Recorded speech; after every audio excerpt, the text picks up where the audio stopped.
नमस्कार, आप देख रहे हैं ब्रेकिंग बिहार। अभी हमारे साथ है राजद के वरिष्ठ नेता पूर्व मंत्री श्याम रजक। इनसे जानेंगे। आप देख सकते हैं कि जिस प्रकार से 23 तारीख को महागठबंधन की बैठक होने वाली है, देश के तमाम विपक्षी दलों के नेताओं की बैठक पटना होने वाली है। वैसे में बिहार का राजनीतिक पारा चढ़ा हुआ है, लेकिन 2 दिनों से और ज़्यादा सस्पेंस की स्थिति पैदा हो गई जब मुख्यमंत्री नीतीश कुमार चेन्नई जाने वाले थे, तमिलनाडु जाने वाले थे, लेकिन तबीयत खराब होने की वजह से नहीं गए। तेजस्वी यादव हालांकि गए, तेजस्वी यादव कल शाम में लौट कर भी आ गए, लेकिन सस्पेंस हो गया है कि क्या मुख्यमंत्री नीतीश कुमार खुद इस बैठक में शामिल होंगे या नहीं। सर, कल जिस प्रकार से राजद सुप्रीमो लालू प्रसाद यादव देर रात मुख्यमंत्री से मिलने गए, क्या बात है? वो बीमार थे। कोई आदमी बीमार होता है तो उनकी हाल चाल लेने के लिए जाते हैं। तो वरिष्ठ नेता, हमारे नेता लालू यादव जी, उनके छोटे भाई की तरह हैं। नीतीश कुमार मुख्यमंत्री हैं, उनको सर्वाइकल पेन और काफ़ी दर्द हो रहा था, तो उनको जाना लाजमी था। हर लोग जाते हैं। तो जा कर के उन्होंने उनका कुशल क्षेम पूछा और उनकी हालात ली, और कोई राजनीतिक बात नहीं। इस बैठक के लिए सर लगातार, खास करके लालू जी और नीतीश जी लगातार प्रयासरत हैं। 23 तारीख अब नज़दीक आ गया, कल ही बैठक होने वाली है। वैसे में क्या सस्पेंस नहीं क्रिएट हो गया कि मुख्यमंत्री नीतीश कुमार ही इस बैठक में हो सकता है शामिल ना हो पाए स्वास्थ्य कारणों से? ऐसा नहीं है, स्वास्थ्य कारणों से हैं बीमार, लेकिन वो मीटिंग में रहेंगे, मीटिंग में जाएंगे, क्योंकि उन्हीं के द्वारा आयोजित है। तेजस्वी यादव, नीतीश कुमार, लालू यादव लोगों ने मिल करके जब महागठबंधन की सरकार बनी, उस सरकार के पश्चात ये देश में लोगों की आशा जगी, और उन लोगों को जगाने का काम, उन लोगों को एकत्रित करने का काम ये तीनों नेताओं ने किया, और सभी नेताओं ने अपनी सहमति दी है। कुछ नेता आज आ रहे हैं और बाकी नेता कल आएंगे, और निश्चित रूप से एक बड़ी ही सार्थक बैठक। ममता बनर्जी, केजरीवाल, ये लोग आज आ रहे हैं, आज भी आ रहे हैं बहुत सारे लोग, कांग्रेस कल भी आ रहे हैं, और कल मीटिंग होगी एक अन्य मार्ग में, और मीटिंग के बाद सार्थक जो चीज़ें हैं वो आपको नज़र आएंगी। सर, सवाल उठता है, आप चूंकि राजद के वरिष्ठ नेता हैं, दोनों के साथ काम करने का आपका अनुभव है, और बिहार की राजनीति में लालू प्रसाद यादव और मुख्यमंत्री नीतीश कुमार के अलावा तीसरा विकल्प मुश्किल है, क्योंकि इन दोनों के साथ ही लेकर के तीसरी कोई भी पार्टी, चाहे वो भारतीय जनता पार्टी ही क्यों ना हो, मजबूत बनती है। भारतीय जनता पार्टी हाशिए पर है, और वो जो उनके वक्तव्य इस तरफ से आ रहे हैं वो हताशा का प्रचारक है। लग रहा है साफ कि वो हताशा में है। मेरी शुभकामना है कि हताशा में नहीं रहें, अपने और मजबूती से लड़े। अलग है, आप लोग की एकता से हताशा में, हमारी एकता से हताशा है, और जनता में जो उन्होंने जो गड़बड़ियाँ की है, भूख, भय, भ्रष्टाचार के जो सवाल थे, उस सवाल पर सिर्फ बड़े 2 लोगों को ही आगे बढ़ाने का काम किया। बड़े पूंजीपतियों को, कारपेट डालने को, जो भी लोग हैं उन लोगों को देने का काम किया है। अभी भी अमेरिका में गए हैं। हमारी जो विदेश नीति रही है, उस विदेश नीति के विपरीत वो उनके वक्तव्य आ रहे हैं। तो इस तरह से ये लगता है कि वो हताशा में है, और हताशा में कोई आदमी सही काम नहीं करता है। मेरी उन पर एक सलाह होगी कि हताशा में नहीं रहें। राजनीति में उठापटक होता है, आज वो जाने वाले हैं, लेकिन जाने वाले हैं, ठीक है, अपने करनी से जा रहे हैं, अपने कर्मों से जा रहे हैं, अपने विचारों से जा रहे हैं।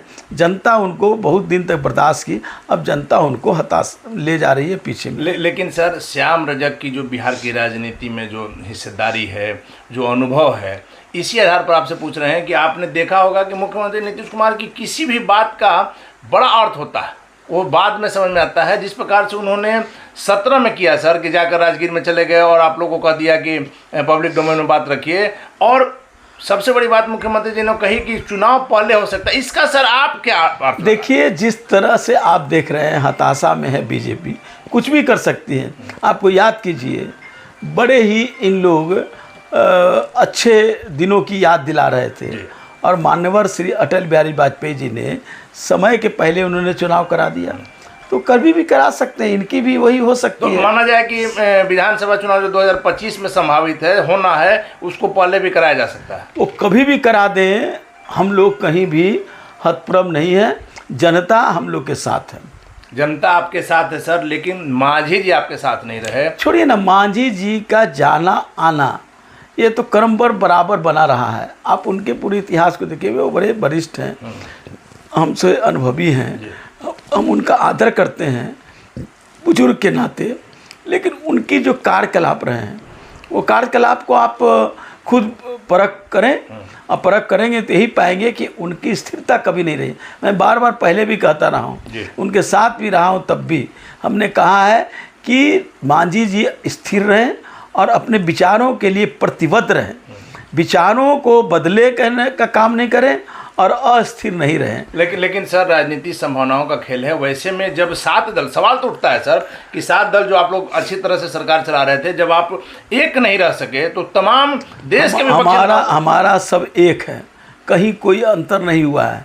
नीतीश कुमार, लालू यादव, तेजस्वी यादव, कांग्रेस, वामपंथी, ये सब लोग एक साथ हैं और एक साथ मजबूती से हम लोगों ने सरकार बनाई है और सरकार ने जिन बातों को लेकर के आगे बढ़ी थी उस काम को भी आगे बढ़ाने का काम कर रहा है। सर, आप लोग का दोनों का घटक दल मजबूती के साथ चल रहा है, आप सबसे ज़्यादा विधायक के साथ हैं, लेकिन एक चीज़ आपको नहीं अगर खटक रही है तो आगे आने वाले समय में हो सकता है कि हमारी बात आपको सही लगे।